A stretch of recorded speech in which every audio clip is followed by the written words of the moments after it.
Alright guys, my name's Albert Enriquez. I'm from Red Dragon Self-Defense USA. So I'm going to talk to you a little bit today about the Second Amendment, why it's important, a little bit about why it's important to me specifically. Then we're going to review some basic things about gun ownership, some of the safety precautions, and some of the important things to remember here in New Jersey, and some of the reality of what we're going through here in New Jersey. Because unfortunately, we hear a lot of great stuff's coming down the road, but we've probably been hearing that since before I was born. So that's the unfortunate reality. So the importance of the Second Amendment is actually really, really personal to me. My mom's family has probably mostly been here since before the Mayflower, and the rest of them were actually Cherokee. So they've always been here. My dad's family's a little different. My dad's family's from Cuba, and his family went there probably 10 minutes after Columbus found the island. They were there forever. Then Castro showed up, and he took everything. And the first thing he tried to take, and successfully did so, was the guns. And what did he tell everybody? It's for your protection. There's crime in the street. Government protect you. Don't worry about it. Well, that lie got seen through pretty quick. So my cousin, some of his friends decided they weren't okay with that. They tried to fight the communists. They got put into a torture camp for about 16, 18 years. Andy Garcia actually made a movie about them. Because nobody else had guns, nobody could help them. They spent roughly 18 years being tortured. We hear from the left that socialism is this great thing, that it's going to end racism. Well, the only black gentleman in their group who they arrested with the rest of the guys, they were so angry that a black man stood up to communism, they chained him to the only toilet in the prison. They chained him to the only toilet in a prison of thousands. That's where he spent that entire stretch of time. They beat these guys, they didn't feed them. There was a stretch of years, they didn't have clothing because they tried to put them back into the regular prison clothing and they refused to wear it. They wanted to wear political refugee clothing, which indicated that they were there as political dissident, not as a criminal, not as somebody who stole something, not as somebody who was a murderer. That went on. Eventually, by the time most of my family had already come to Cuba, they basically started emptying the prisons in Cuba, and everybody was allowed to go. Guys like my cousin were told, listen, unlike a lot of the other people here, if you're here in 2 days, you all die. They go over a lot of this in the movie Andy Garcia did. It's actually on Amazon. If anybody wants to know about it, you can ask me, I'll get you the name. I actually keep it downloaded on my phone. It's a little bit hard to watch, so it is something kids should watch. It's probably something they should show in every single school because AOC, Bernie Sanders, Nancy Pelosi, Joe Biden, they all think Fidel Castro's a hero, that he's the model we should be basing our government on. Well, that's the reality, that they'll come and kill you. To get out of Cuba legally, to get an airplane ticket, to fly to North Bergen, basically, my grandfather had to put himself into a prison camp, essentially. He had to do forced labor. They didn't really feed those guys. They gave him some kind of pasta that had maggots and worms in it. To the day he died, my grandfather couldn't eat stringy spaghetti because it gave him basically PTSD. My dad, which is the reason probably my grandfather was in such a hurry, being a pain in the ass is probably genetic because my dad wasn't going along with the communist Boy Scouts, the communist crap in school, or the don't believe in Jesus anymore, Fidel Castro and the state is your God. It kind of sounds a little familiar with a lot of what our left-wing politicians are saying right now on the far left. So they were made pretty clear that if my dad didn't get on board, they were going to drag him out of the school and shoot him in the head. Because that's what they did with people when they hit a certain age. If you didn't learn the propaganda and start preaching it, you got dragged out of school and shot in the head. That's why my family had to leave Cuba. Now all of a sudden, I'm raised on these stories. I have to see on the news this guy every day my whole life up until very recently. And I have to see one particular side of the aisle still saying he's a hero. And now we have our elected officials, people like the Squad, saying these guys are heroes, we need to take away guns. I know how the story ends and we take away guns. It ends with a bunch of people put into a prison camp. Hitler took away guns too. So how that worked for most people. He always starts with one group of people who he can convince you are the problem. Then he expands it, and then it's that group, and then it's that group, and then somehow it's 90% of the population is the problem, because eventually a couple of people go, wait a second, that's not what we were told in the beginning. You told us if we gave up the guns, you'd protect us. And all these people willingly went into these camps because you told them you would protect them and they'd be safer from us and them, and oh crap. We can't do anything because we gave the guy our guns. Unfortunately, we've had that same problem here a few times. During World War II, we made that mistake. Asian Americans gave up their firearm rights and got put into camps. What scares me is we have Asian American celebrities. Really bothers me is I'm a big Star Trek fan, and one of them happens to be a star from the original Star Trek, preaching how much he loves the same party who put him into a camp, and talking about getting rid of guns. Well, maybe if his dad had a gun, they wouldn't have been able to put him into a camp. They would have thought twice. So that's a major issue. That's one of the major cores of our Second Amendment. A government who's afraid of their civilians isn't going to do too crazy of things. We've seen that. We keep hearing, oh, what are you going to do if the government shows up? Well, we have pretty recent examples. There was a farmer not too long ago out of the Midwest, not too far from California, who got involved in a spat with the Obama administration. They came onto his land, they tried to take his cattle. It basically turned into a shootout with the federal government. The crazy thing is, like we've been saying for years, the man actually won. Him and his family and his friends held out until a judge said, listen, we have the evidence. If you come in, we can give you a fair trial now. He was tried. His name was Bundy. And he won. He was found to be not guilty. Here's the question. If he didn't have those guns and put up the fight and got as political as he did and got all that press, do you really think that court case would have happened? Or do you think the government would have just went in there, took his land, and probably shot him? It's a what if, but the whole difference is he had a gun. He had a lot of them. He had an AR-15. He had rifles. He had everything the government says you're not supposed to have. Basically, the rule of thumb is if a government tells you not to have it, have a lot of it. Because there's a reason they don't want you to have it. They don't want you to have it because it scares them. And the whole point of our Constitution was designed to keep the government scared. The Constitution wasn't built to give us rules. It was built to give the government rules. That's how the Founding Fathers set it up. They just came off a war in which they needed weapons. There was no point in their minds where they said, hey, you know what would be a good idea? If this happens again, let's make sure we don't have weapons this time, because that'd make this a lot easier if there's tyranny again. Let's just make sure there's no guns. That'd be great. No, if Washington knew about AR-15s, he'd be like jumping around and thinking about going over to England to finish the whole damn fight.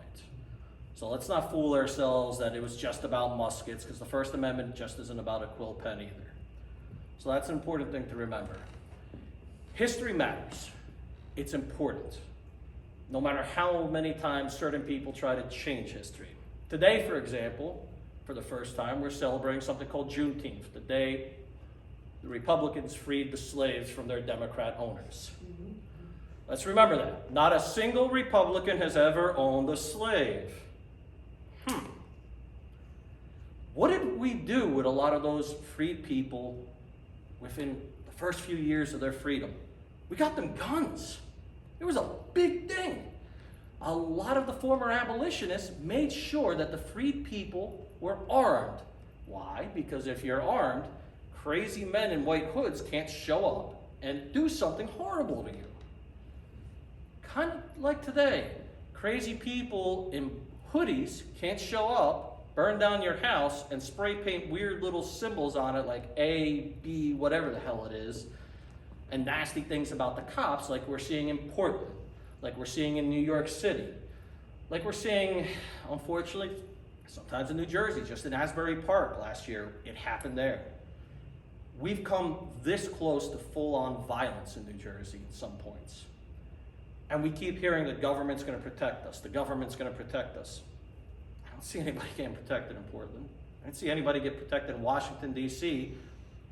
And I don't mean on June 6th when a couple of guys did an incredibly stupid thing, But the only person who actually was assaulted with a firearm was one of the people who shouldn't have been in there. I mean, in Washington, D.C., when people were burning down the city and nobody stopped them and everybody lost their businesses. There was glass all over, there were people injured, there were police officers injured. You don't hear about that.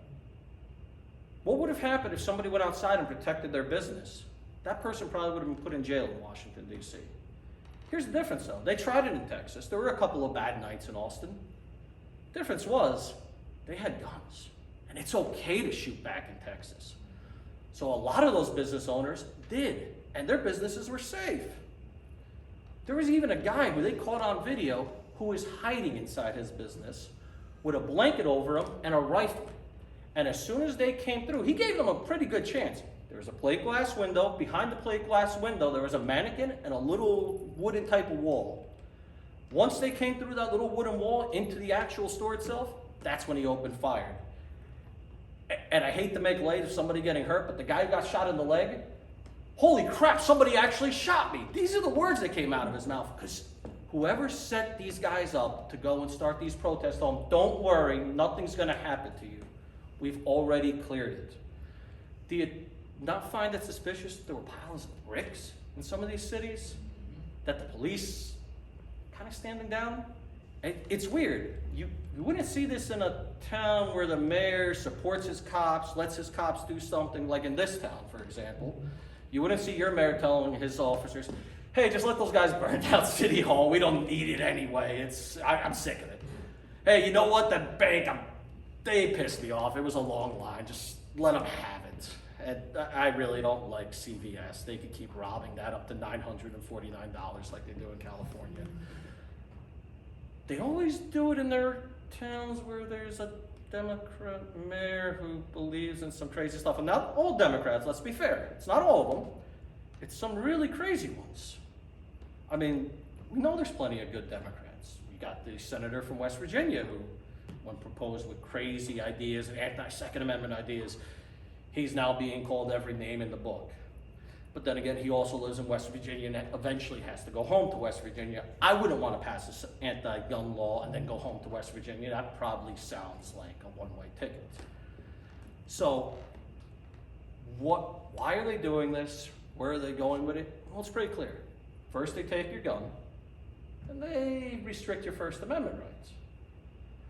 Then that whole Fourth Amendment, the search and seizure thing, well, who cares? Because how are you going to stop them? And we've already kind of seen that. It's tied into the red flag laws. So they could come into your house because your mother's brother's uncle's sister doesn't like you anymore, called the cops and said, hey, he's a jerk, go take his guns. That's basically kind of the extent of it. Or they can just say, hey, you know, he called me a mean name and said he was going to kill me. You know, we probably say worse things while driving, especially in traffic on Route 80 sometimes. I know I do at about 5 o'clock. I've said some horrible things while driving down Route 80. And I would hope that doesn't get anybody a ticket to a group of cops coming through their door with a no-knock warrant and taking their stuff without any reason. But that's all it takes right now in New Jersey on the red flag laws. It takes very little. Unfortunately for New Jersey, those cases are being overturned. Unfortunately for New Jersey, the Supreme Court already upheld that you can't just kick down somebody's door without a warrant. It turns out the Constitution hasn't been torn up. So why is this important? The important thing is we have to keep remembering who we're voting for. We have to vote for people who take some pride in our Constitution, who say, hey, even if I don't agree with the Second Amendment, it's a pretty important rule and we need to keep it. Hey, if we don't have that Second Amendment, then they could take any other one they want, because the whole premise of our rights is that God gave us our rights. A higher power, meaning if a higher power gave us our rights, then only a higher power can take them, and if the government suddenly becomes that higher power, that means they can take anything they want, because now they're the higher power.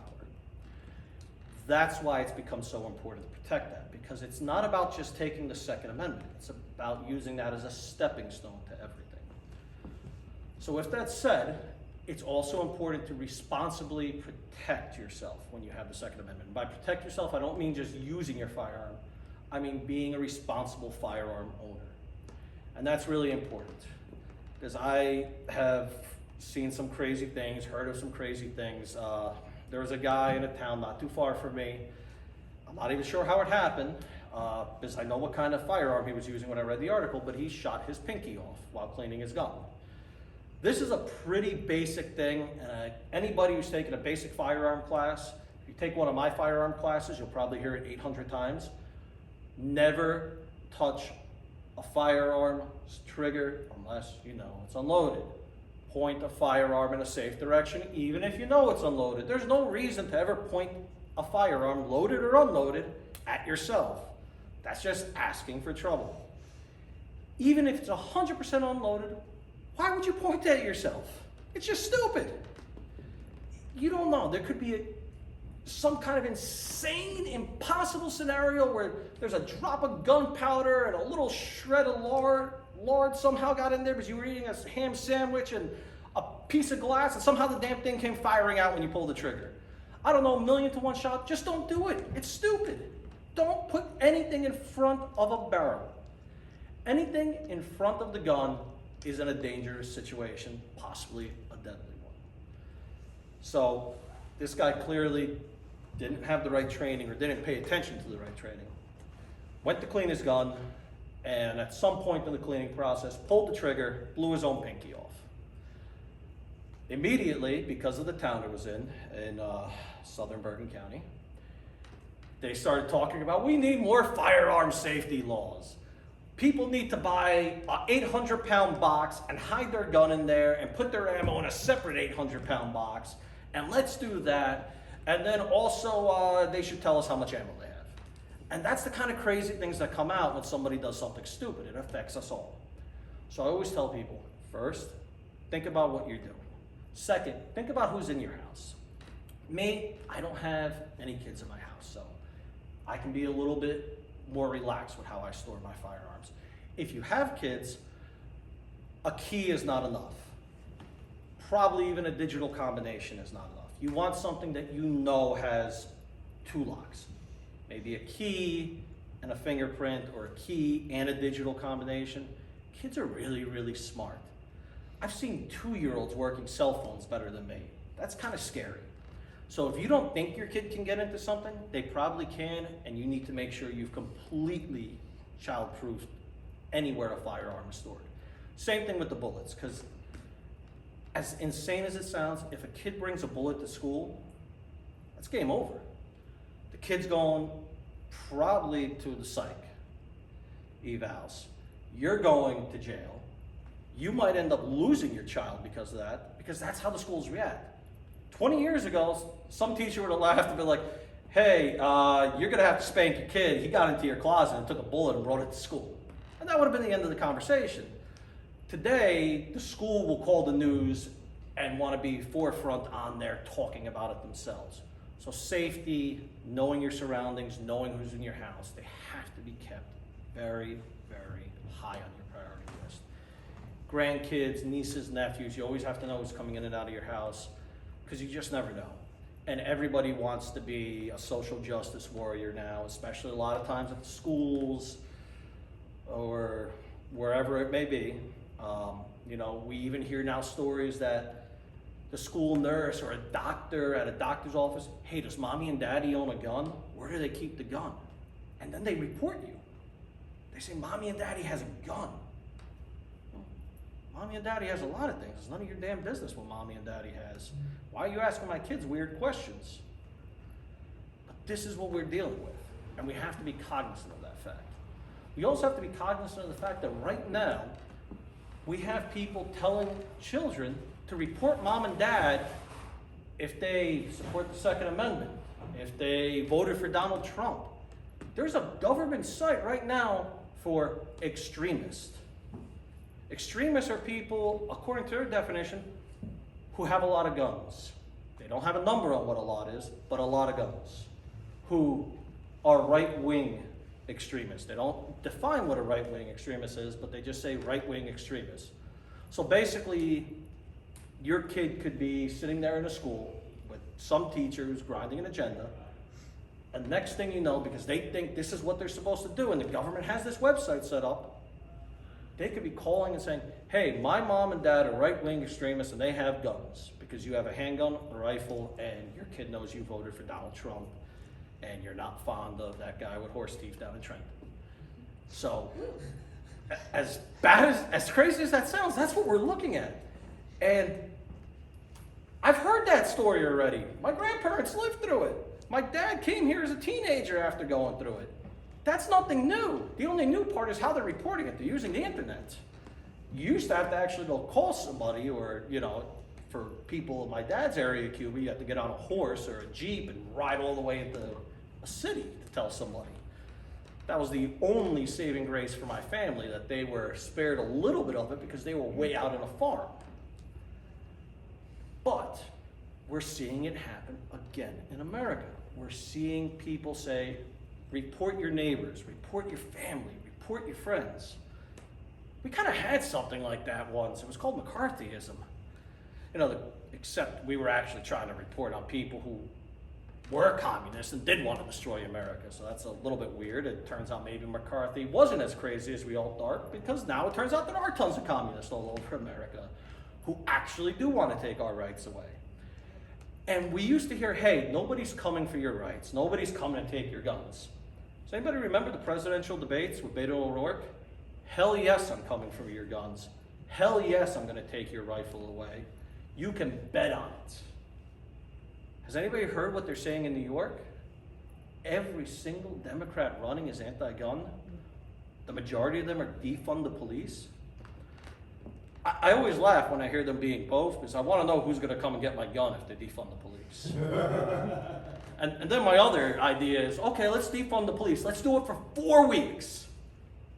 I guarantee at the end of the 4 weeks, not only will things be better, but the guys who are left are going to bring back the police, and we're going to give them a double salary.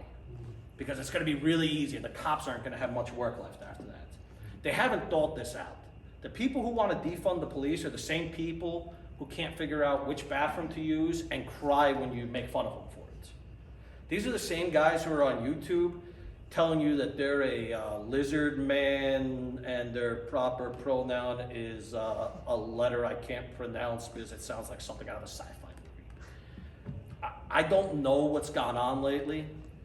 It's like every crazy thing they told us wasn't going to happen 10, 15 years ago is now happening today. There's no way we'd let a bunch of drag queens dressed like Lucifer come to your school and read bedtime stories to your kindergarteners in short skirts with their genitals hanging out. Well, last week we all saw a video of that exact thing happening. We saw a drag queen with his crotch exposed reading to kindergarteners at a public school. It turns out that's the guy who actually runs the program, and he's a sex offender. So, yeah, they lied. Also, I don't know why they need to keep having a sex show down Main Street in New York. That's kind of weird. If a straight couple did that, they'd probably go to jail, but, you know, this is what we're showing kids. So when they say, oh no, we're not here to take your guns, I remember them saying, oh no, we're not going to send crazy people into the school dressed as the devil to read to your kids and tell them all kinds of crazy ass crap either. So anything they say they're not going to do, that's exactly what they're going to do. Remember that. They said we're not going to try to steal an election, but they've done it. They've done it a couple of times. I'm not saying they did it with the last one. I don't want to get banned on YouTube. I'm not saying that it's going to be on YouTube. I'm not saying Trump law won. Don't ban me, YouTube. That's another funny thing. Has anybody noticed if you put certain things on Facebook, not only do you get banned, you get weird little messages, things start popping up. I actually had a page a few years ago, and it had a couple thousand people subscribed to it. I did a lot of right-wing commentary. It had gotten monetized. About a week after it got monetized, I got banned on Facebook, and I still have a very difficult time on Facebook because of that. So any of my pages are throttled down. I have difficulty because I said things Facebook didn't like. A Tea Party page I run still can't invite people to it because we shared the Hunter Biden story that was in the New York Post. Even though they came out and said they were wrong, they still haven't removed my restriction yet. So So I'm still trying to figure that out, even though the article was removed forcefully by them. So this is what we're dealing with. And this is why the Second Amendment is so important, because the second there's no threat, the second there's no concern, the second there's no scare, they can do whatever they want. And they have. And we've seen them do it over and over and over. So, our next choice is, what do? Well, we keep electing local politicians who are going to support us. We keep electing state level politicians who are going to support us. In New Jersey, it's always going to be an uphill fight. Realistically, the best we can hope for is to try to at least get the concealed carry permits back on the table. That's going to be the fight from hell. That's going to be getting the right politicians in place. That's going to be a Supreme Court battle. A comment might have to hit certain people, but that's literally what we're dealing with here in New Jersey. But that's important. And that all goes back to nobody doing anything crazy. When you own a gun, if you start going out there and you wave it around and you in your backyard and you get pissed off at your neighbor and you go, you see this? That's gonna be on every news program in New Jersey. And they're not gonna put any context behind the story. Your neighbor could have been waving a machete at you. They're just gonna say, crazy Second Amendment supporter with gun. This is why we need to get rid of guns. We had an incident here in New Jersey with a house party. A maniac went into that house party and killed children. How did they describe it in the news? He said a hunter walked into a house party at random and decided to shoot a bunch of kids. Well, it turned out the only thing the guy's ever hunted for was maybe a deal at Walmart or Costco or something. He wasn't a hunter. He knew those people. He was pissed off they were making noise. He was a criminal. He wasn't supposed to own a gun because, gun laws, they don't work. We've proven that over and over. We've almost never seen a real crime committed by a proper gun owner. Why? Because if you're going to go out and commit crimes, you're probably not going to give the government all your fingerprints, your ID, your name, your license, and all of that first. I have a concealed carry permit in the state of Virginia. That means my information is stored federally. I'm not going to go out and do something stupid. They have my fingerprints on file. I'm screwed. I don't even want to get a speeding ticket. They know where I am at all times. But we keep hearing, oh, we need gun laws because this happened. Yeah, but the guy wasn't supposed to own a gun. Oh yeah, that doesn't matter. We still need gun laws because then he wouldn't have gotten a gun. Yeah, but if we make crack illegal, they'd stop doing crack. Oh, wait. So we see a lot of that. So anytime somebody who's supposed to have a gun does anything, no matter how minute it is, they're going to use it. If you do something as silly as you have a spent bullet in the front seat of your car when you're coming back from the range, they're going to give you a ticket for it. They're going to do more than that possibly. They might put you in jail. You have to be so careful now here in New Jersey. There are people from Pennsylvania who think they have it bad because they have a crazy governor who's made things a little difficult for the out-of-staters like us to get permits over there, which really sucks because I wanted my concealed carry in Pennsylvania too. We can't get it anymore, thanks to Governor Wolf. But let's say you're from Pennsylvania. You drive a few feet into New Jersey on accident, you get pulled over. You're following all your Pennsylvania laws. You have your gun. You've just committed a federal crime by New Jersey standards. You could go to jail for 30 years. 30 years because you were following your state's laws. Even though technically the federal travel laws permit you to do so. New Jersey doesn't care what the federal government says. So if New Jersey doesn't care what the federal government says, I keep trying to understand, why do the municipalities have to care what the state government says? We keep hearing, oh, if the townships don't do what the state says, there'll be problems. But the state doesn't do what the federal says. So what kind of example is our state government setting right now? There's a lot of gun laws, there's a lot of drug laws the state doesn't follow. Marijuana is illegal. Marijuana is illegal. I do not care what Governor Murphy says, marijuana is illegal. If you smoke marijuana and you own a gun, somebody from the ATF, possibly the same guy from Waco, because they're trying to put him in charge of it, will come to your house. And, we all saw Waco. Who knows what they'll decide to do, because that guy's in charge of the ATF, possibly by the end of the week. That's how illegal marijuana is for a gun owner. Any possession of a drug is illegal. But in New Jersey, we're creating situations that are putting people's lives at risk because the state of New Jersey is saying, yeah, smoke a joint. The federal government's saying, yeah, but if you do that with a purchase permit or an FID card, we can kick down your door and it's a big issue. You've committed a major, major crime. So how do we understand how to reconcile all these things?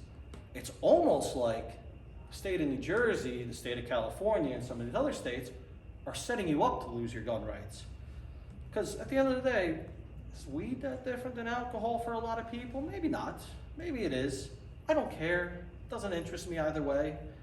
But the point is, I don't like the idea of the government saying, hey, you can do this. Oh yeah, but we're still gonna arrest you because you had a gun and you did everything else legally, so now we have a reason to take away your gun rights. So remember that. And anybody you know, and all these people you see getting said, oh, there's gonna be a pot shop over here, and yeah, but if you get caught with pot or you get one of those ID cards and there's ever something that clicks in the system, something's gonna happen to you. There's a reason why pot shops can't pay federal tax. It's illegal.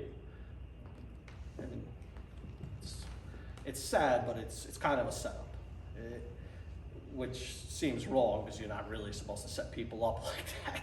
If a cop did that, they'd be crying all day on the news.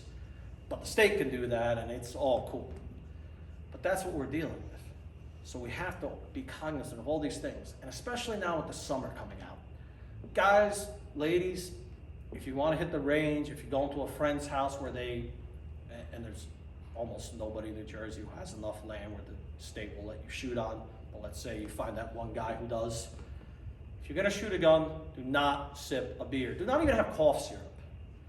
Because if you're coming home and there's a gun in your car and you get pulled over and you have a drop of alcohol in your system, you've committed a crime. The state will prosecute. If you've done anything to give them a reason to prosecute, they will. And here's the scary part. A lot of the officers, they don't know that they're gonna cause you this kind of problem. There have been a lot of situations where an officer pulls somebody over, they had a gun in their car, it was unloaded, and they said, oh, you know what, officer, I'm just coming back from the range, I didn't put my range bag in the trunk, I'm sorry. No problem, I just gotta let my boss know. They get on, they let their sergeant know. Sergeant tells the guy, hey, hang on, I gotta come down there. Next thing you know, the guy's being arrested, charged, 20, 30 years on the line. All of his firearm rights on the line. The officer didn't even know that was gonna happen to the guy. He was just following procedures, calling in what happened, thinking, yeah, they're probably just gonna have me tell the guy, you know, don't be a knucklehead next time. Next thing you know, the guy's being put into cuffs and being taken in for serious charges. That's not a hypothetical. That happened to a kid who was a security guard who wanted to be a state trooper. That kid got really, really lucky because Chris Christie was still governor at the time and ended up giving him a full pardon. Otherwise, best case scenario, the kid might have got off with 5 years, but he would have never been allowed to become a police officer. Happened that same year again with a Marine who was traveling through New Jersey. Had Governor Murphy been governor at the time, that Marine, who was, I believe, on his last year of service, about to retire, would have been arrested, charged with a federal crime here in the state of New Jersey.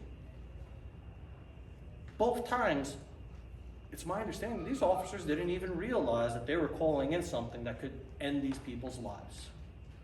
They thought it was a simple thing, maybe it was going to be a ticket, a citation, $1,000 fine at the worst. And that's what happens. So, a couple quick tips. You go to the range, you lock your gun in a gun safe. That old story about the cigar box and the string, while technically it might be legal, it's not a good idea. Because I'm sure somebody will find a way to break that in court. Small lockbox, go on Amazon, you can get one for 20 bucks. Little key, put it in your range bag. I have one that I got for 40 bucks and it can hold 3 different handguns. It can hold 2 semi-automatic handguns and a revolver. It's great, $40.99, Amazon. Never have to worry about it again. Put the gun in your trunk. Simple. Do not have the gun loaded. There's a lot of arguments on that. Well, I can still load the magazine because the gun's not loaded. We all know who our Attorney General is. Do you want to give him that opportunity to argue what's loaded and what's not loaded? Because technically it's in the magazine, it's really easy now, so it's kind of loaded. This is the guy who went and sued a company in Florida and Texas for selling stuff. You don't think he's gonna come after you? Come on. He went after a business outside of his jurisdiction. He's definitely gonna come after you. Don't give anybody the opportunity. If you have a truck and it's open, that's where you're gonna keep things. Make sure the area where your range bag is covered. If you have a range bag and it's very clearly a range bag and it's in an exposed truck or like an SUV like my wife has where you can see into it from the window, make sure there's something over it. Because unless you've done something wrong, somebody can't just go looking around your truck unless they can see it through the window. So if you cover it, they have no reason to say, hey, I need to see what's in that bag. If you have a regular car, you just put it in your trunk, you're fine. Keep the ammo always separate. You can keep it in the same bag, but just don't put it in the magazines. Just keep the magazines empty. That's so important.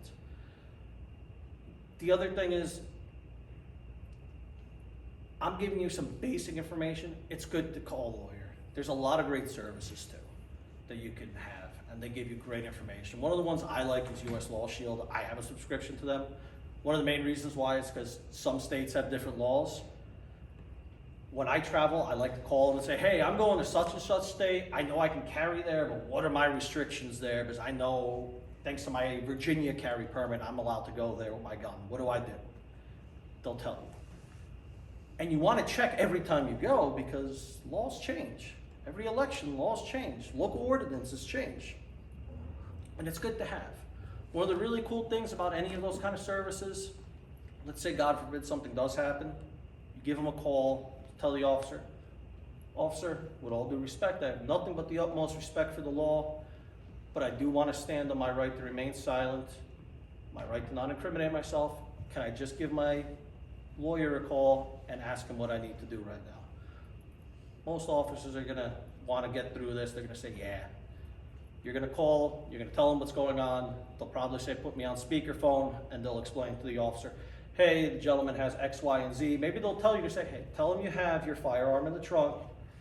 Make sure you had your FID card with you, give it to the officer, but don't volunteer information until you know it's safe. Because you never know what you're gonna say to jam yourself up. Always make sure you're saying the right thing. And if you do wanna tell the officer you have a firearm, please call it a firearm. I have a lot of friends who are cops, ex-cops. Scariest word to a cop to just hear out of nowhere is gun. There's a certain reaction that they're taught, and you're gonna see a very different look in the officer. If you just say, I have a gun, don't do that, please. Make sure you got your hands on the wheel, nice and visible, the keys off, the keys on the dash. Try to make things as relaxed for him as possible. And if you have tints, which I hate, because it is the most terrifying thing in the world for an officer, make sure you roll down all your windows. And make sure you explain that to kids in your family. A lot of people don't know, but a long time ago in New Jersey, there was an incident where an officer walked in on a traffic stop. He walked up to the car. He didn't realize, because of tints, that a young man was lying in the back seat of the car with a shotgun. That officer died because of that. He basically got sawed in half by that shotgun. That's why we have a lot of strict laws about tints in New Jersey. It's one of the few laws that people think are crazy that I think make a lot of sense. Because if you can't see into a car, it gets a little scary on a traffic stop, especially at night. Especially for our state troopers when there's maybe one of them for every 20, 30 miles sometimes. Roll down the windows. Show the officers nothing to be afraid of. Because you think you're having a bad day when a police officer pulls you over?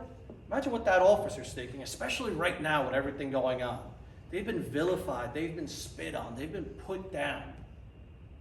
The one group of people they should be counting on to have their back is firearm owners. Now conversely, we should be expecting them to have our back if something happens. Because just like our politicians, just like our military, police officers take an oath. They don't take an oath to the governor. They don't take an oath to the president. They take an oath to the Constitution. Again, that Second Amendment is part of that Constitution. They take an oath to uphold that.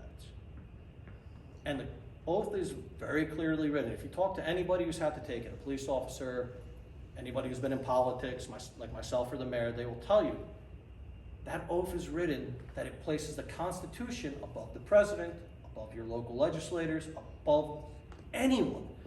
Why? Because yes, it says you're supposed to follow the chain of command, but it also makes it clear that if the chain of command ever deters from the Constitution, you follow the Constitution. Your oath is to protect the Constitution. That's important. That's the whole key of this.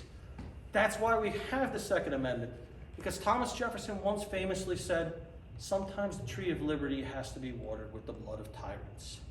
I don't think he meant for us to do that with pitchforks and rocks if they had guns. And this story that our founding fathers could never have expected repeating weapons, that's not true. They were already designing Gatling guns back then. Somebody already had a rifle that had about 6 barrels on it and could be fired in 3 seconds. They knew what was coming. Ben Franklin was this close to electricity. If you don't think that man could see where firearms was going, you're just lying. We knew what was coming. We had cannons. Thomas Jefferson was basically encouraging our private merchants to run around with cannons on their ship. There's actually a very famous letter because of Muslim piracy on the high seas.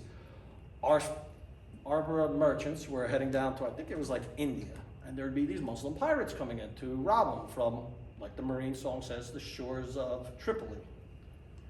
So what did he tell them to do? Well, they wrote a letter. Hey, Mr. President, is it legal for us to have cannons? Legal? I encourage everybody to have a cannon, is basically what he said in his letter. You don't need the government's permission. It's the Second Amendment. Get whatever gun you want and defend your property. Especially if you're bringing us back cool stuff from India. We need that stuff. Make sure you really, really protect that, because those guys are crazy. And we only got like 5 ships. We're still new at this. Don't lose any of them. That's important. We didn't have much of a Navy at the time. Actually, one of the ships from our Navy that lasted the longest is still up in Boston. It's called the USS Constitution. It's really, really cool. And we killed a lot of English with it. So that's always cool too. That was the first group of people to try to take our guns. I always think Democrats and the left wing should remember that. King George tried to take our guns once and our First Amendment rights, which is why it made me laugh when I saw Prince Harry say he doesn't understand the First Amendment. Yeah, your grandpa didn't either. How'd that work out for him? But yeah, that's all right. Whack job. That's all. You know, I love when we have to hear from our own politicians. We should be more like the English. Listen, we fought a war and then we had a rematch with them in the 1800s, thanks to President Adams when he was still a general who won, just to make sure we don't have to care what any politicians from England think. No, we have the First Amendment, we have the Second Amendment, we have the Fourth Amendment. These are important things. Next, any questions about any topics that are coming up, any issues? Up to you guys. Yes? For home safety, what do you think the best firearm is? So that's going to be particular to each person. So there's this huge story that you'll hear a lot, especially for some of the older guys. I'm not going to use the word that some people like to call them, but there's this myth that the shotgun is the perfect home defense weapon because it's easy to shoot, and when you hear that, the guy's going to run away. Here's the problem. A, now they know you got a gun. B, now they know where you are. And C, if they're on all kinds of crazy drugs, they don't care. Or maybe they have a gun and they're figuring out, I'm probably a faster shot than him. I'm a big fan of handguns for home defense. Why? It's quiet. They don't know where I am. They don't know I have a gun. And I can still sneak up on the guy. And if I'm using a defensive round like a hollow point, which is only legal in New Jersey in your home, do not ever take it out of your home, which is really funny, which is why I prefer to have them actually shipped to my home. I don't even want to buy them in a store because the whole idea of having them in my car scares the crap out of me here in New Jersey. But if you have a hollow point, the round is designed to completely collapse when it hits something other than the human body. So it won't go through your wall, it won't go into your neighbor's house most of the time. You know, if you have really, really crappy walls, like we're seeing some of the new apartments being built, you could probably throw a marble through those walls. But in a normal situation, it's gonna hit a piece of wood, it's gonna hit a beam, it's gonna hit even a good solid piece of sheetrock, and it's gonna collapse right there, and you're not gonna have any collateral damage. The second thing is, God forbid that person grabs somebody and you have to shoot them, it's not gonna go through them into someone else. So maybe you wake up, somebody's got your daughter, your son, your wife, and they're trying to walk them out the door. Yeah, you're not supposed to shoot somebody in the back, but if they got one of my family members, all bets are off. And the nice thing with a hollow point is it's probably not going through them into that person they're holding. There's an old saying, I'd rather be judged by 12 than carried by 6. That's basically the rule of life here in New Jersey when it comes to defense. And you have to realize that. And that's another reason why I always tell people things like US Law Shield and stuff are great, because at least it gets you a basic start to your legal defense. You'll probably still need more. You'll probably still be paying for the rest of your life for your legal defense. But I'd rather not get killed or have a family member raped by some scumbag who wants my stuff. And this myth that you always hear, oh, is your valuables worth more than somebody's life? Well, I guess they decided it was, because they're the one who decided to kick down my damn door and see if it was.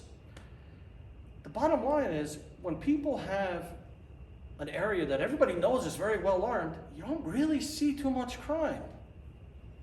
I wonder why Chicago has so much problems. It's almost like they know most of the citizens don't have guns. Here's a funny thing too. Have you ever noticed where school shootings happen? They don't happen in really, really bad neighborhoods where there's a lot of gangs and kids who are probably carrying guns. Hang on a second. If the kids have a gun and nobody's shooting up in the schools, and these aren't exactly good kids, it's almost like the concept holds true even in the worst possible situation. It only happens in the best possible places. Very nice schools, very nice areas. We've even seen it on military bases where they have big signs, no weapons allowed in this part of the base. Well, there's where the shooting happened. I wonder how that happened. Turns out the sign didn't work. That whole no gun sign on your house won't help. So I'm asking everybody who does have a firearm, if you do want to put up a sign and your neighbor's anti-gun, put the sign up that says, I'm pro-gun, my neighbor's anti-gun, I won't help him. Out of respect. You know, we don't want to upset anybody's beliefs. Just let it happen. Don't call the police either, because they're probably anti-cop too. Any other questions? Yes. This is it's a serious question, but a lot of people I know think it's a joke.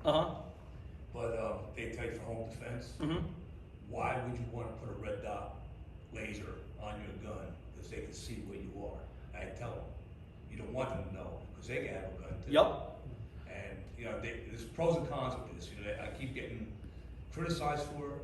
I will not put a laser pointer on my guns. The only time I have a scope, I'll take it down to the range. That's the only time I'll use it. That's it. So I agree mostly with that. Here's the only reason I do have the laser on my gun, and it's actually not for the laser, it's for the flashlight. Because the flashlight has a strobe setting. So if I'm coming directly up on somebody and I think they have something in their hand, I have it set so the first thing that happens is that strobe comes on. And next thing you know, I don't know if anybody's ever been hit in the face with a strobe light, this is your immediate reaction. So I want that extra second to be able to shoot first. I don't care what Disney said, Han Solo shot first in the Star Wars movie. I'm gonna shoot first too, just like Han. And that's the only reason I have a laser. Not really so much for the laser, but for the strobe light. Some people just rather have the laser on. I don't think without the flashlight. I agree with you, that laser is just, hey, look at me, I'm over here. Yeah. If you ever look into some guys, and I'm a defense guy, I'm not a tactical guy, I'm not ex-military, but I do know a lot of guys who are. I always see them do an interesting thing. They make sure to have a kill switch on their, losing my words, on their laser, on their rifles. So I put one on there too when they explained to me why. you have that switch near your support hand. Because as soon as you're not using that laser, you click it off so that your position's not given away. So if you duck into cover, they don't see that laser pointing straight up at the roof and know exactly where you're at. That way, if you move to a different position, they don't know where you are. And you don't turn it back on again until you're about aimed and you're making sure that you have that exact spot.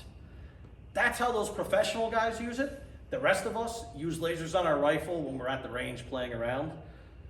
Hopefully we'll never have to use them in those kind of situations. Sadly, we keep having that little doomsday clock ticking a little closer towards midnight, as the saying goes. And, you know, God forbid that ever happens. Not so much for people who think like us, but I don't want to see it happen for the people on the other side. Because these guys who are running around and don't know, hate guns, and think that somebody's going to come and enforce their will upon everybody else, they're not going to make it. They're not going to make it through a bad storm. We've seen that. These are the same people who yell at somebody for prepping for 30 days of food. They think you're a bad person for that. These people think that they're going to survive some kind of civil war that they're all cheering for, that they're all trying to instigate. I hope to God there's never a civil war, not because I have any doubt on which side would win, because I don't want to see that kind of bloodshed on the other side, because these people won't survive. These people aren't equipped. These people don't even have the equipment to survive the electricity being out for 30 days. We saw the electricity go out in Times Square for, what was it, 2 hours, 3 hours, and all hell broke loose? Could you imagine if New York went without power for 10 days in Manhattan? Could you imagine if it went without power for 30 days? It would look like something out of Escape from New York. And 50-50 odds, there'd be people from New Jersey coming in there raiding the place because we have more guns than they do, and it turned into like a joke. They're like, hey, you know what we're going to do? We're going to go to New York and take their stuff. Jerks, they've been screwing with us for years. Taking the statue too somehow, get a boat in a hitch. God forbid these things ever happen. That you always hear these whack jobs talk about, oh, there's going to be a civil war. No, there's not going to be a civil war. You know why? Because your side knows it won't work for them. Because the majority of the military won't support it. You might get a bunch of the officers to support it because maybe they came from the right prep school. You got to get the guys who are actually going to fight to support it. A lot of them are from the South. A lot of them grew up on a story about great-grandmama getting her family killed and her land stolen by a bunch of people who had an overreaching federal government. Now, that's only maybe half the story, but that's the story they've been fed their whole life. That is partly true. But don't forget, a lot of those people who fought in the South didn't have slaves. They fought because their home was being invaded. That's an ingrained memory in a lot of people down there. My mom's family's from the South. You're not going to go down south and ever tell anybody again, we're going to take something from you. We're going to take your land. We're going to take your guns.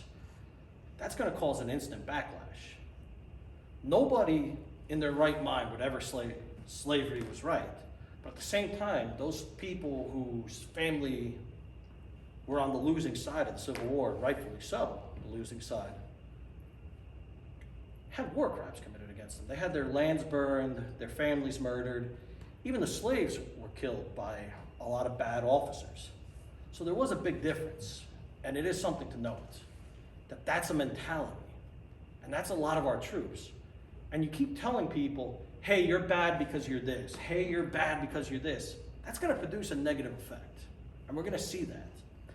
We just saw a video of a school teacher telling a kid they couldn't have a cupcake because he's white and not gay.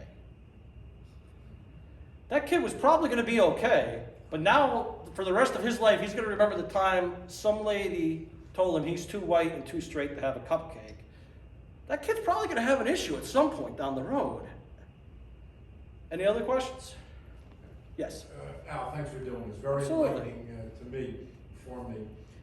So how do I store a firearm if I have no children in the house? So still with state laws, you still want to have a lockbox or a safe to keep it in when you're not around. With a rifle, it can be as easy as putting the proper locks on the rifle, whether it's a simple lay down lockbox. You can get the,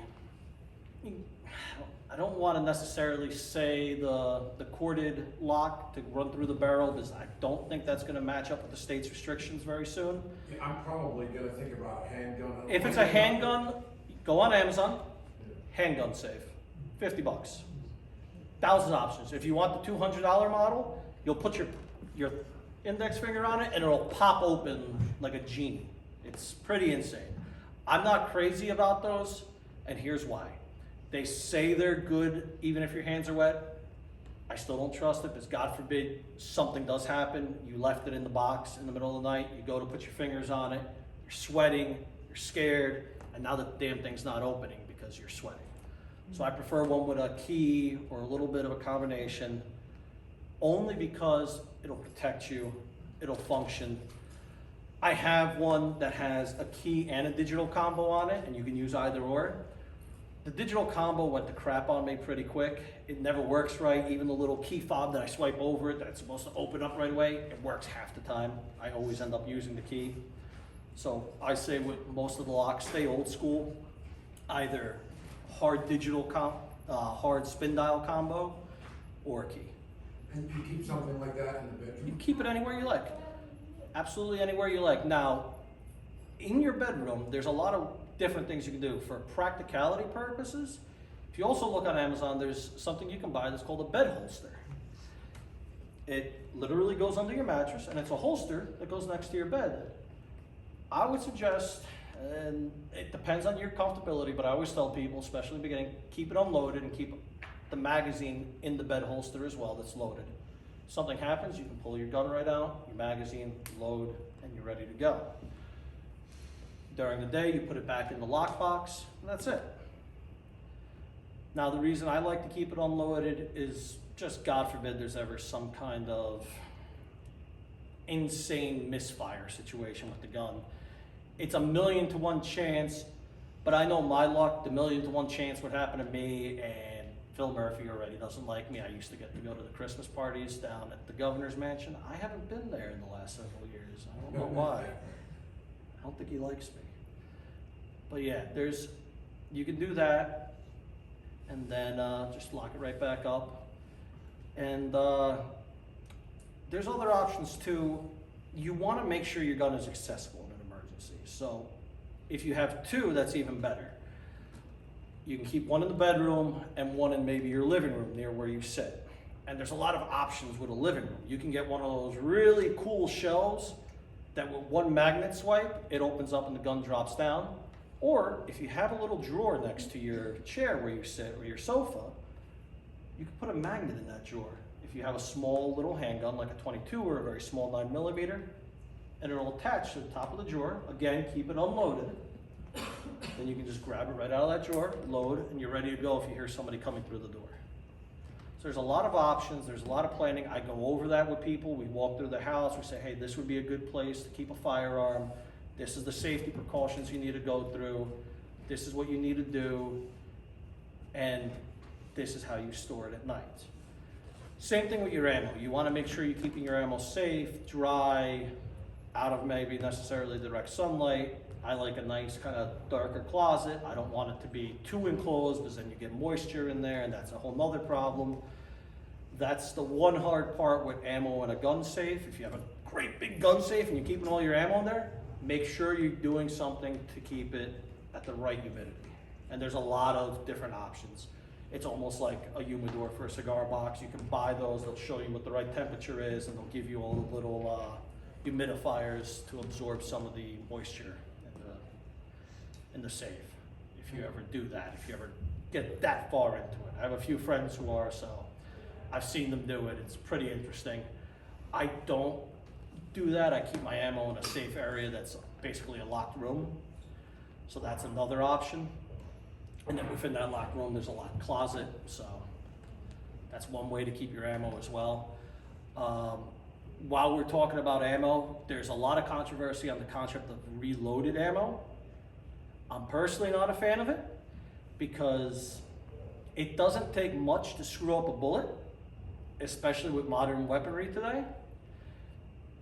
And if you have a friend or you ordered from some company who's taking old bullet shells and reloading them, just a little bit off on the gunpowder, or maybe they just didn't catch the smallest imperfection that happened after that bullet was fired to that shell casing when they resized it, because they have to shrink back down that shell casing a little bit with heat. You can have an explosion in your hand. And then you have two problems. Now your hand is going to be in a lot of pain, and you've lost your gun, and if you're married, you are never going to hear the end of it. Your wife or your husband is going to give you the biggest "I told you so" of your life. Well, you had to save the $5 on the reloaded ammo, huh? Yeah, good job. Same thing with most handguns. Since we're talking about handguns, I say to stay away from steel-cased ammo. Stick with brass. Brass is pretty much always going to work. I'm sure somebody's going to send me an angry email when they see this, but I hate steel. I won't even put it in my rifles for two reasons. I think it jams up a lot unless you have an AK-47, and it's dirty. You have to clean your rifle a whole hell of a lot. But that's my personal opinion. I know people who swear and love steel. I hate it on handguns. I like it on some rifles. I like it on some single shot rifles. I don't like it on something like an AR-15. I've had a lot of people have a jam on them, or just get way too dirty, and then it takes me like an hour to clean their rifle, and I never want to see them ever again, because now they're not my friend. Now they've given me a headache. Any other questions? Yes. Yeah, talk about gun safety. Yep. I have a 9mm rifle. Okay. Okay. I have a range bag. Yeah. So what I did is, because there's no way to secure the bags for a couple of padlocks on the zip, I purchased a trigger lock. Yes. Key combo thing, combined. Okay. I also have them for my handguns. Plus in the safe. Two little sets. One it has the ammo, the other one has the handguns. Right. It's in a dark closet. Not exposed to sunlight, cold weather, and temperature changes. And that's what they recommended. And then going back to the ammo, some ranges will not let you shoot steel casing. Yep. And polymer casing. Absolutely. And that's their right to do so. And I didn't know about it until at one range I went to one range, I'm shooting my 2-0, having a great time with it. I went to another range. And they looked at you like you had three heads. 3 weeks I'm there. The 4th week, one of the cases lands in the range officer's pocket. He goes, "You can't shoot this here." Also, I didn't know. He says, "I'll show you what." He said, "The magnet held it to the casing and held it to the tip." He says, "There you go." He goes, "That's why we don't allow it here." All said and done. I learned a lesson. It's wild. The only thing I would suggest checking with, just because I have no idea how much more extreme our laws have gotten in New Jersey, check with someone about transporting with just a trigger lock on your gun. It should be fine. He told me when I questioned it, if the trigger lock's on it and it's in the case, it's in a case, okay. You still have to put a padlock on it. All right, good. So that's what as long as somebody. It's getting so insane that we actually have to call lawyers now to take a drive with property to a range. He was a lawyer, so he recommended Perfect. that. And then also remember, no matter where you're going, you're only going to a range with your gun. You're going nowhere else. You're not going to your cousin's house. You're not going to stop to pee. You can't go anywhere except to the range with your gun. How insane is that?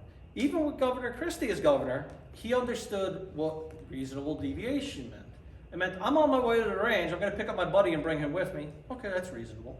Hey, I'm on the way to the range, I drank too much soda, I got to pee. Okay, that's reasonable. I got to get gas. That's reasonable. I'm hungry, I'm going to stop at McDonald's. Okay, stop at McDonald's, not my problem. Probably shouldn't eat McDonald's. I guess the governor wouldn't have said that. We know he wasn't in a position to pick on chubby guys like me. But anyway, he let you stop. Under the current governor, if you stop to get gas, you could go to jail. It's not reasonable, according to him. It might not even be reasonable if you got a flat tire and stop to change it. He might want you to just drive that flat tire all the damn way home. That's how insane it is, because we had no set definition of reasonable deviation. That's something also to remember. The only place right now that you're legally allowed to go in New Jersey is where I've been told by every lawyer is to a gun range. Interestingly enough, when I've randomly wanted to go to gun ranges in Pennsylvania, and then after I've left there, I've just gone to other places outside of the state. So I don't know why. That just seems to happen when I have my gun in the car and I decide I want to go to Virginia. I also happen to be planning a trip to Pennsylvania to the gun range. You're not even allowed to say, because it's unreasonable in this state to say, I have my gun in the car because I'm leaving to go to Virginia, unless you own a home in Virginia. And it's a residence that you legally own. You can't even say, I'm on my way to my grandmother's house in Virginia. That's not considered reasonable in the state of New Jersey, as why you have your gun in your car. Even though you have a Virginia carry permit, I have a Virginia concealed carry permit. Want to hear something crazy? Does anybody want to know how long it takes to get a concealed carry permit in the state of Virginia as an out-of-state resident living right here in New Jersey? Just a guess on how many weeks. Not a month. About a month. Want to know how long it takes you just to get your handgun purchase license on average here in New Jersey? Take up to 6 months. I had somebody wait 8 months to a year. Depends on the town. My town is run by a crazy man named Paul Sarlo, who hates me and I hate him, and we all hate each other. And it's a good thing. It's a lot of hate. Paul, or Little Sanzari, as some of us like to call him, because his uncle is also his boss. And magically, Paul works for Sanzari Construction, and Sanzari Construction gets all the construction contracts in the state of New Jersey. Not only is he the mayor of my town, he's the senator of the district. Isn't that funny? But since I've said that a lot, my permits always seem to take a long time, and I have to make a lot of phone calls. So I don't like to buy handguns too much anymore because it takes a long time. I've pissed that man off a lot. So it depends on your town. There's some great towns that it could take a month, 2 months. That's perfectly reasonable. There's some towns where it takes an unreasonable amount of time. It actually, my first handgun permit took so long that when I called the state police to ask what the hell was going on, the guy at the state police told me I should probably file a complaint against the entire township. I didn't want to do that because the cops in my town are really great people and I know it has nothing to do with them. So I just waited it out. Magically, once I did start getting that aggravated and did start saying, hey, guess what? We're going to play your game. I'm Hispanic. This is racist. And it's because I'm in politics, and it's because the mayor doesn't like me, and I'm going to find some other reasons why he doesn't like me, and there's some other issues I'm going to find by the end of it. Suddenly, my permit was ready that same day. On Valentine's Day. Suddenly, my permit seized parted. They stopped losing for weeks, it was, every time somebody mails in your reference, we can't find it again. So I hand-delivered both my references. One of my references was from a retired sheriff. The other reference was from an active lawyer who is also an active politician in Republican politics and an immigration attorney. And I reminded them of that both these guys would end up calling them during this lawsuit. And suddenly, within 4 hours, I suddenly had a permit. There was no permit, but suddenly there was a permit in less than 4 hours. 8 o'clock I called and said that. 12 o'clock in the afternoon, my permit was suddenly ready. It takes the township, literally, once the state has done their due diligence, which can sometimes take a few weeks, it can take the township a matter of days or even hours if they really want to be speedy about it. The part that takes the longest to issue the permit is just having the manpower to do the paperwork. So we get it. There's other things that have to be done in town. But there's not 6 months worth of things that have to be done for your Second Amendment rights. Could you imagine if you didn't let somebody vote because you couldn't get them a permit to vote? What number is voting and what number is firearms? Pretty sure your Second Amendment is higher than your voting rights. But you gotta jump through hoops for that right. Any other questions? Yes? I know that maturity also plays an aspect in this, but at what age should kids start to learn about gun safety and firearms? I think you should teach gun safety to kids, safety, and talk to them about it immediately, as soon as they can understand the concept. Taking the scariness out of it takes the mystery out of it. My grandfather was a gunsmith in this country. That was the last job he had before he retired. and it was a really cool job. He worked at this place, I believe it was called the Army Navy Factory, and it was in Union City, or thereabouts, and he made replica firearms, functioning replicas of older firearms, and a lot of rifles too. So I was always exposed to firearms. I always understood what a gun was. There was never this, ooh, that's a gun, I'm gonna go play with it. I knew a gun was dangerous. I knew a gun wasn't safe. It's kind of the same thing with alcohol. When I was little, my grandfather, my dad, they gave me a sip of wine at the table. Hey, don't drink too much of this or you're gonna look like your stupid uncle over there. You don't wanna look like that. Hey, don't play with the gun or, you know, you're gonna look like that screwed up guy on TV who's all over the floor right now at the end of this movie. Explain to your kids, yes, that's fake on TV, but it can be real life if you misbehave and do something you're not supposed to. A gun is very dangerous. Dad, mom, Uncle Lou, whoever will show you how to use it safely when you're old enough. And then when a kid's the right age, sometimes as young as 8, depending on the kid, you can take them with a .22 caliber rifle or handgun and start teaching them the basics. And as they get older, if they have an interest, keep teaching them. But the important thing is to always expose them to these things that everybody thinks are so scary so that there's no mystery in it. Because half the time you'll find out the kids touch things they're not supposed to because they don't know what it is or because they were told, never go near it, you can't even hear about it. There was actually a really cool study done that actually proves that point. They put a fake gun, very realistic looking one, on a table in a room full of kids, very small kids. I think they were like 6, 7, 8.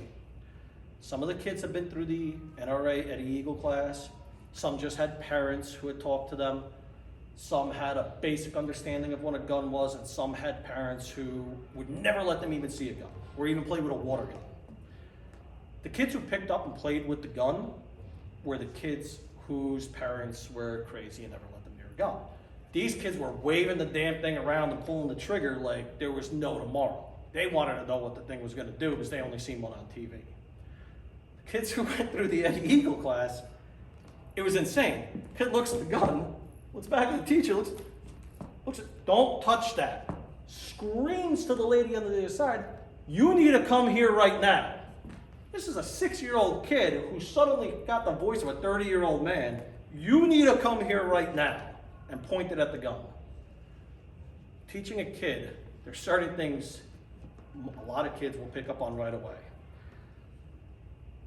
And like with anybody, there's some people who just want to see the world burn, and there's kids who just won't care, but that's a different aspect of society.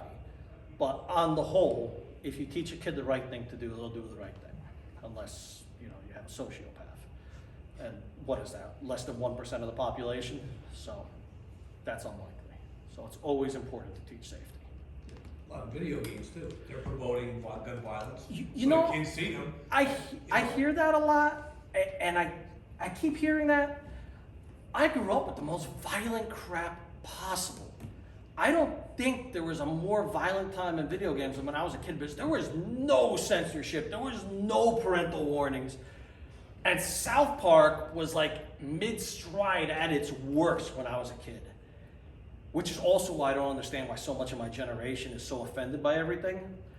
Because we were exposed to the first DVD that came out when I was a kid. I worked at a Best Buy, and I worked there mainly because I wanted a DVD player so that I could buy Rambo on DVD.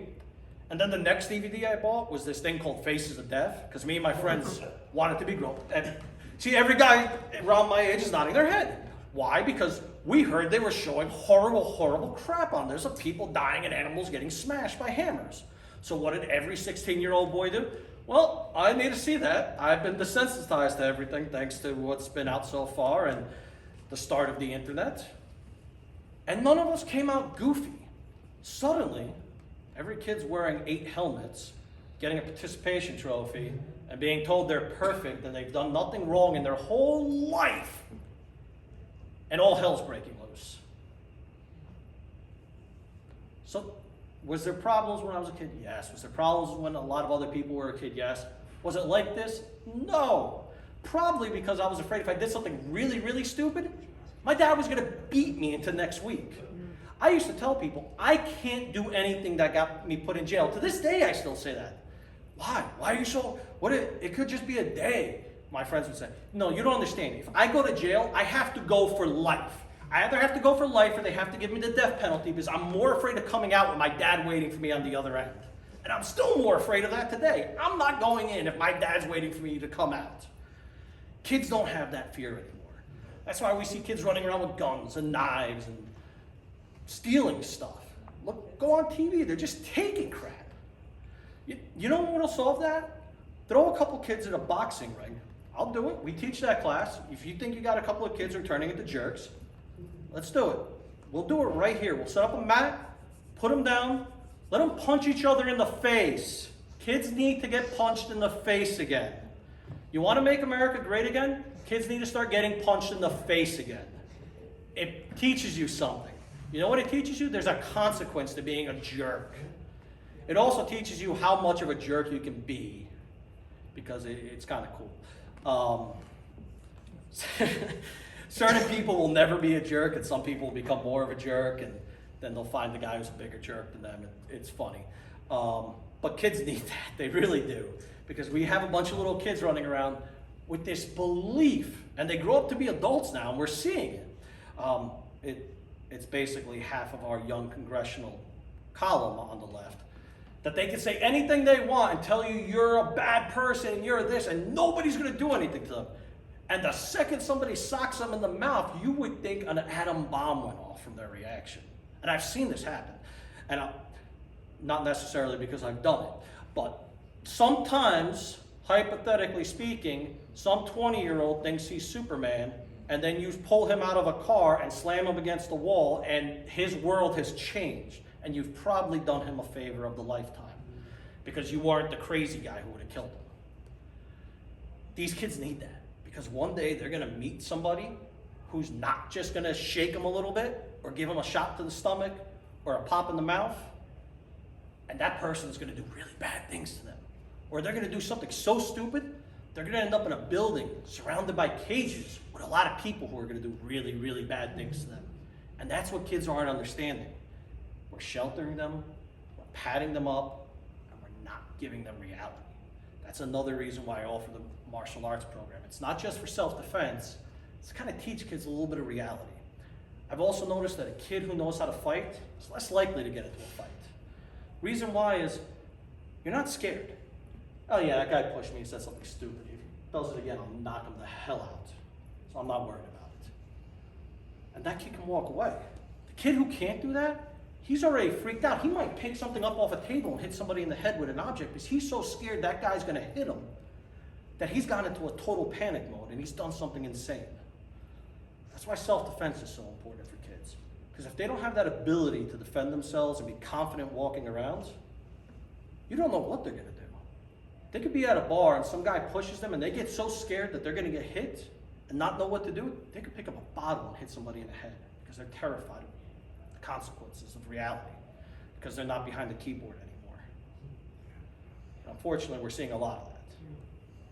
Yes? So I gotta split a couple minutes, cook for the family. Where do we go from here, the guy who's never touched a gun before? So I offer a class that helps you start to pick out your firearms. And the beginning of that is we sit down, we go through what you have to do. A big part of what you have to do is you have to have a very honest discussion with yourself. Is there anything in your background that would make you ineligible to own a gun? Have you committed a crime? Have you done anything that the state would find insane other than a speeding ticket? If you're clear, it's pretty easy right now, actually. You go onto the state PD's website, you type in firearm application, fill out the paperwork, use your credit card to pay for it. The township will then get it. The township will issue you an FID card. If you want a handgun, at the same time, also apply for a handgun purchase permit for however many handguns you want. I think the limit is 3 right now. Once you have that, the stores are a little limited in quantity, so what my class really does is teaches you what you can buy online. And that sounds a little insane, right? What you can buy online, but we have so many restrictions in New Jersey. The reason I put this little $30 class together, $40 class, whatever it is because people kept ordering things and then having it sent back, and then the gun stores or the rangers who were taking these guns for them would have to charge them a restocking fee, and so would the company, and everybody's hitting them with fees because Because there's a lot of stuff you can't order and have sent to New Jersey. And there's a lot of websites that you thought you ordered something and then a week later you found out they won't ship to New Jersey. So I keep a pretty good list of sites that will, or how to look and ask first. And I'll go through all that for somebody. I'll call, hey, will you ship to New Jersey? Yes, thank you. And then we'll set you up where you're gonna have the gun shipped to, find an FFL near you. I'm normally a big advocate of a couple of guys, if you're willing to drive 20, 30 minutes to them. And that speeds up the process because in New Jersey, we have a magazine restriction. It's 10 rounds. You can't buy a gun that comes with a magazine that's more than 10 rounds. So that already limits your search. You can't buy a gun that has certain features on it. So that limits your search. So we go through all that. We go, okay, this is what you can order. The nice thing about ordering it online is a lot of the bigger websites, you know they have it in stock and they'll take care of it. That's the immediate process. If there's a place that I know has stuff in stock, I'll go with people. And before that, I always say, let's do a range class. Let's play with some guns. I'll bring a bunch of mine down. Maybe we'll rent a few too, if none of those feel right, and figure out what feels right for you, size-wise, caliber-wise. Because I don't mind using anything from a 22 to a 45. It's all fun to me. But I know some people who can only handle a 9mm. I know some people probably have a 9mm and probably should only be able to handle a 22. So we got to figure that out before you waste money on something that's uncomfortable. And I have seen people buy guns that are too big or too small for them, and now they have a $500-600 investment that they're not happy with. So that's the step one. Anything else? Just Yeah. I know my cousin went through this. He moved from Bergen County. He moved down to Ocean County. Yup. And he had to, do the transfer. Now, his firearm ID card was done in like 80 days. It took him 7 months to get his change of address with the firearm. And they kept blaming the system. Yeah. It's not the system, it's the people who run the system. Yup. Basically.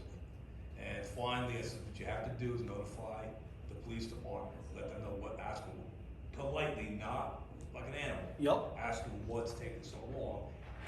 If you talk nicely, let's check it out for you. And for the first couple of times, he was very aggressive. This is BS, blah, blah, blah. I said, change your attitude. You might get a better result. And sure enough, 3 weeks after that, he got his transfer. I always tell people the first 6 calls have to be polite. It's number 7 where you get to be a jerk. Which sounds kind of ridiculous that you wait till the 7th call to be a jerk, because normally by call number 2 you've lost your mind. But here's the problem: in the state of New Jersey, there's no real recourse. So let's say you found a lawyer to take your money and go to court with you and say, hey, where's my client's handgun permit? It's not done yet. Okay. That's all the judge is going to say. Okay, what do you want them to do? It's not done yet. They don't have the time to do it.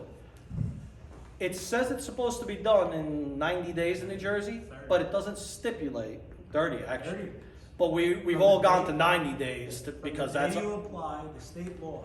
State police state set law. the guidelines. state law says 30 days. But here's why a lot of us have come to 90 days, because it's 30 days from the time they receive it. So you assume it takes like another 60 days of nonsense that they haven't physically eyeballed it. It's actually 30. But it's actually 30, yeah. What the law states, the state police guidelines are Is 30 days. 30 days of the day of submission. Mm-hmm. You are supposed to be notified, yay or nay.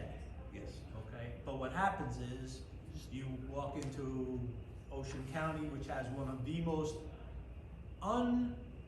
gun-friendly prosecutors. He's not a in the nice man. state, okay?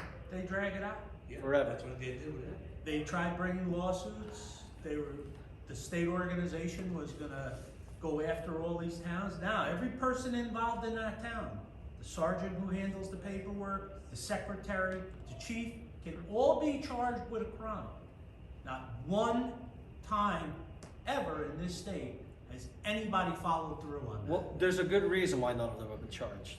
Because there's no or. Right. So it's 30 days to do it, but it's just 30 days to do it. There's no or this happens. It doesn't say 30 days to do it, or we issue the township a fine. That came about in 1968. So they wrote it, but they wrote it, it's like, But hey, nobody- don't come on my lawn or I'll look at you really hard. Right. That's basically what our policy is. We'll stare at them really hard and then they'll laugh at us back. And we had a lot of, don't make waves, don't make a lot of noise, because we have things working.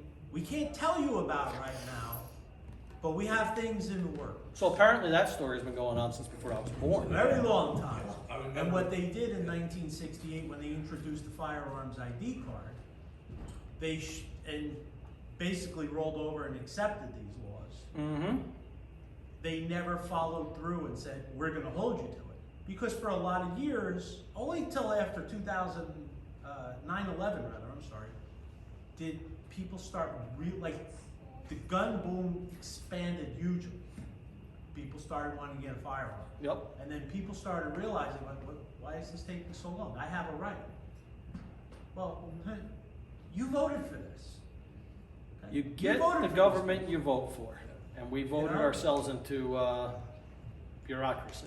But it did change though, because I remember in '77, when I lived in Bergen County, I went to my local police department, I was there, filled out the paperwork, that day, same day. Yeah. They gave me. Depends on the chief.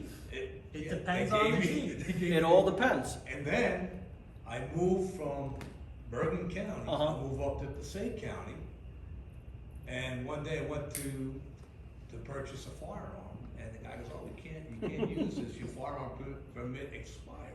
I go, "What do you mean expired?" He goes, "Well, you never renewed it because it's over 30 years now."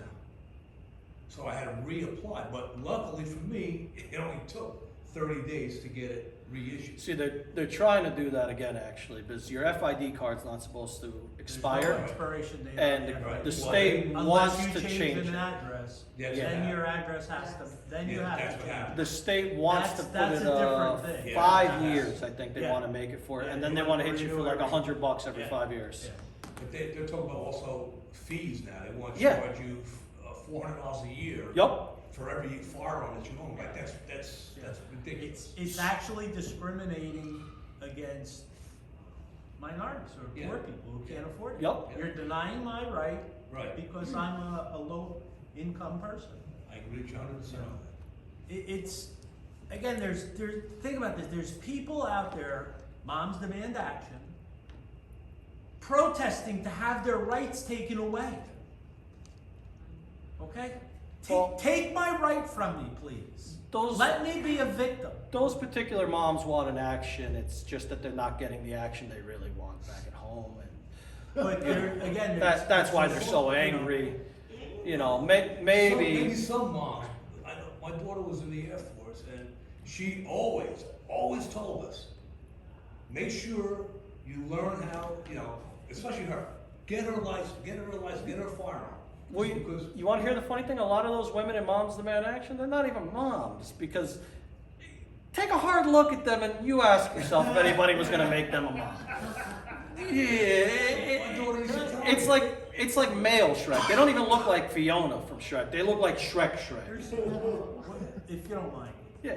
One other thing, if you choose to buy a firearm and you're going to have it for regardless of the reason, home defense, whatever, get proficient with it. Don't have it and just put it in a drawer or in a safe and say, well, it is very frightening as an instructor.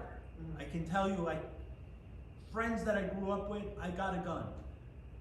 I got 50 rounds ammo. I want to learn how to use it. thing you can hear. I want to learn how to use it. Okay, but I don't want to use up the ammo right now because I can't get any. Oh god. That's more scary than them Right, not having it, exactly. because here's a person who can't learn to properly, you're not going to learn proficiency on 50 rounds. No. So Okay? Ed So will now they have a probably tell you this, firearm too. that they don't know how to use properly, or they have a gun. I've had it for years. I don't even know what I ever did with it. How She would many tell you. people do you expect us to see this year that we're going to get them and we're going to take them out for their first time with a gun And they're gonna as score. instructors, and the gun's not going to work because it's never been oiled, it's never been used. We're going to be dealing with a lot of guns that have never been fired, and then we're going to get to the range where it's, We're gonna see a lot of that. It is. There is a class I actually offer because this has been happening, It's frightening. teaching people how to maintenance their firearms. Because we're seeing a big boom in ownership, like Ed's saying. But here's the problem. They're shooting, some of them are actually going to the range, which is almost as bad. Going to the range and shooting like a bandit, just going through hundreds of rounds and never cleaning their gun. And then all of a sudden, there's a problem with the gun. Well, I don't know why the gun didn't work. When was the last time you stripped it down and cleaned it? Did what now? Yeah. Okay. Every time I go to the range, I come back. Clean your I'm gun. down in the basement, leave me alone. So Clean it. I have a class, it's a couple of bucks, I call it like an add-on class basically. I teach people how to strip down their gun and clean it. Because I know there's two kinds of people. There's the gun people, like some of us, who can look up a gun, look up its quick specs on how to strip it down, and be able to strip it down immediately and clean it. And then there's some people who need somebody to teach them how to do that. Because you have some guns that have maybe a pin that needs to be popped out. You have some guns that have just a hinky little way of pulling out the slide, like my Walther PPK 22. It's kind of hinky to pull out the slide, and it still annoys me to this day, but I love the stupid little thing because it makes me feel like James Bond every time I shoot it. But some people will never learn how to do this watching a video, reading a book. You have to be physically taught. So I do that because I don't ever want to be at the range and see somebody just have a slide that shoots off and hits them in the face, or I can't figure out why this is jamming, and we've all seen it. They just keep pulling the damn trigger, and eventually something horrible is going to happen. And it's terrifying. And this is a big part of why I do this, because I've been at the range and seen people just waving guns around. I'm not going to say which range because it's really not a good range. And Where is it? It's You don't have to say. it's not around here. It's not a range where the owner's a good guy and we all know him. It's a range that's we'll just say it's in Hudson County and leave it at that. But the range officers don't pay enough attention. There are some ranges I would tell people to go to all day. I would all day tell anybody to go to Gun for Hire because their range officers are great. You could be doing instruction and they could see you instructing somebody. Hey, did you tell them about this? Did you show them this trick? They love helping people there. And that's the kind of range you want to go to because you know what they're also doing? They're looking to make sure nobody's doing this crap with their gun or this crap. Because some ranges will let it happen. Rapid fire. Yeah, if you actually know what you're doing, they'll let you do a little bit of rapid fire. They won't let it get out of control. But, if you can go 1, 1, 1, what I hate is the guy who suddenly thinks he's Rambo. And also, I want to know where he suddenly found that much ammo and that much money to buy it right now. Because maybe I need to follow him home and see what he's doing right to have that much ammo to waste like that. A great rule of thumb, and Al will agree, when you are cleaning a firearm, he explained about the guy who shot his pinky. Yeah. No live ammo in the room. Nope. So one thing I like to do is keep dummy rounds in the room to test the gun. Shut the door. Don't be yapping on the phone. You're focused. This is what happens to a lot of reloaders. They're not paying attention. Right. Why did their gun blow up? They double charged it. Well, the scary I didn't realize I pulled The two loads. scarier thing is with some of these reloaders, they're actually putting together all their gunpowder. They're not paying attention. They've blown up their entire house now because they're doing the damn thing in the basement and they've got a literal barrel of gunpowder down there. It's If a responsibility. if you're going to be a reloader, please don't do it in the actual house either. Maybe buy a little man shed, go outside, maybe 40, 50 feet away from the house. There's a science to reloading. You've got to be smart and you've got to be Got really to be meticulous. focused on how you do it. I've helped run action matches where a guy had a squib load. Squib is when the bullet doesn't Oof. Right. penetrate completely through the barrel. It's stuck in there. But the gun cycled. Right. And I literally grabbed his gun. Because had he pulled that trigger again, I would have been blown with shrapnel. His hand would have been blown up in his face probably. So it's a pay attention. It's safety. Everything comes down to safety. You can never put it back into the gun. I can't emphasize it enough. Okay? It's a great sport, but it has to be safe. When you are cleaning a firearm, no ammo in the room. Yeah. None. And then we clear our gun, we check it 3 times. And we know it's unloaded.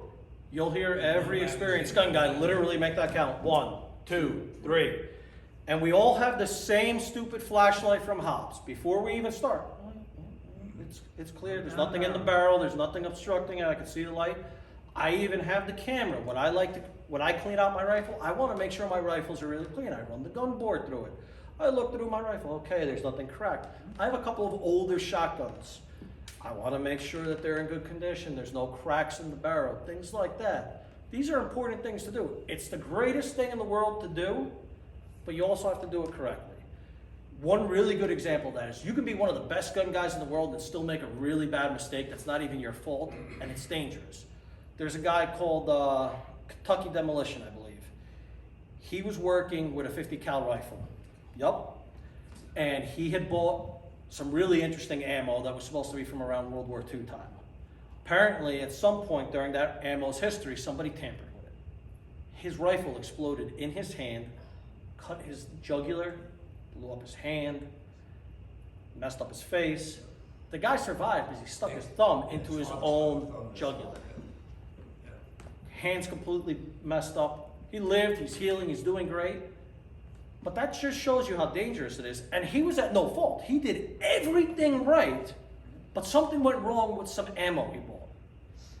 So if somebody like that can make a mistake with ammo that's supposed to be certified, that's supposed to be perfect, why take a chance with ammo that some guy made in his basement, or you made in your basement and you weren't paying attention and you screwed up and now you've blown up your own damn hand, and you're probably nowhere near as good as this guy is, and you're not going to survive that accident.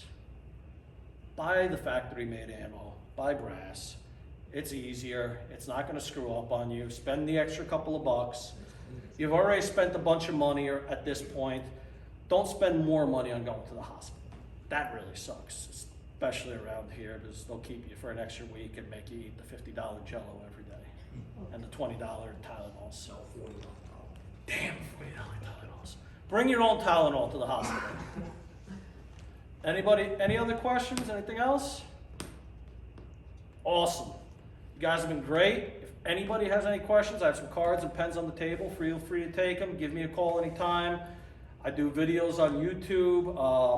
Some of them are talk about what's going on in the state with firearms. Some of them just remind you, like some of the stuff we talked about cleaning and not drinking. I really went into that in one video. Please don't drink and touch a firearm. Don't even take Robitussin. Don't give anybody the opportunity to take your rights away for something stupid. It's so important. Make sure you're safe. One of the big things I will do is if you are planning on getting a firearm, I will go through your house with you, show you the safe places to keep a firearm hidden during the day, show you the right ways to store a firearm if that's what you want to do too. All of those different avenues are easy and available, but it's important to learn them. But the biggest thing, the same thing I would tell my students in martial arts when we started working with weapons, with swords, with knives, especially nunchucks. You have to practice or you're gonna hurt yourself or somebody else. It's funny when you screw up with a nunchuck because you only crack yourself in the head and everybody can laugh at you and you can point and laugh. It's not funny when you screw up with a gun because you may have hurt yourself permanently or somebody else. So that's why it's so important to get the proper instruction. A lot of my classes, I like to start in your home, and the first 30, 40 minutes, we're just talking and going through safety. We're not even going into the range until we've gone through all the safety, and I feel confident that I can take you to a range safely. I don't meet most people at the range if I don't know them, because I don't know that they can safely handle themselves with a firearm. I want to make sure they can. I want to go through every safety procedure, because I'm not going to take somebody into a situation that's supposed to be extremely fun and extremely rewarding just to have them go like that and shoot themselves in the foot. I have all the med kit stuff on my range bag, and I never ever want to use it. I want it to all expire, and I have to replace it every single couple of years. I never want to use it. The only thing I keep having to use out of my med kit is Band-Aids and iodine, because some guy who didn't take a class like mine or a class somewhere else doesn't know how to rack his slide and keeps cutting his damn hand, and for some reason, nobody ever has Band-Aids in their range bag. It's the weirdest thing. So I have Band-Aids at all times and iodine. The red iodine, because I want it to hurt, because stupidity should have consequences. So make sure you don't get cut in front of me, because it's gonna hurt. That's it, guys. Thank you so much. Thank you.